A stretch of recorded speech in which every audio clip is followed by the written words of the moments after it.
আমি রান্নাগুলো সব কিছু কমপ্লিট করে নিয়ে তোমাদের সামনে আসবো, ঠিক আছে?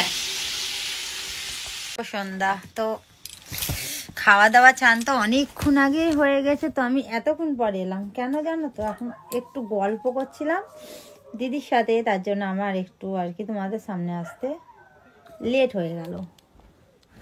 তো আমি এখন খাবো, দেখো গ্রিন টি নিয়ে নিয়েছি, আর নাকে না পুরো জ্বলছে। আর চান করেছি কটা জানো, আজকে 4টার সময় চান করেছি, 4টে সাড়ে 4টে বেজে গেছে চান করতে। পুজো টুজো দিয়ে কমপ্লিট করে নিয়েছি, দেখো সন্ধে দেওয়া হয়ে গেছে, পুজো দেওয়া হয়ে গেছে, প্রদীপ জ্বলছে।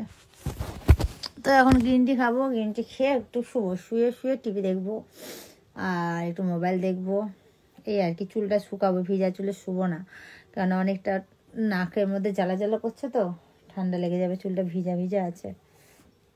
হেয়ার ড্রায়ার দিয়ে চুলটা শুকিয়ে নেবো। গরম গরম কি দারুণ লাগে, কি বলবো সোনারা তোমাদের। চলো গ্রিন টিটা খাই, আগে খেয়ে আসছি। তো গাইস দেখো গ্রিন টি খাওয়া হয়ে গেছে, তো চলো আমি একটু এবার ঘুমু করবো। দেখো বাবু হয়ে বসে শুয়ে পড়েছি। আর তোমাদের কদিন আগে একটা ব্লগের মধ্যে বলেছিলাম আমার নাকে দোকানে টিউমার হয়েছে, তোমরা যারা দেখেছো ব্লগটা তারা বুঝতে পারবে। তো সেই টিউমারটা না আজকে ফেটে গেছে, বুঝতে পারছো?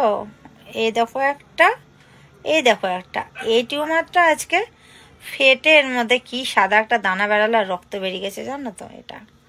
তো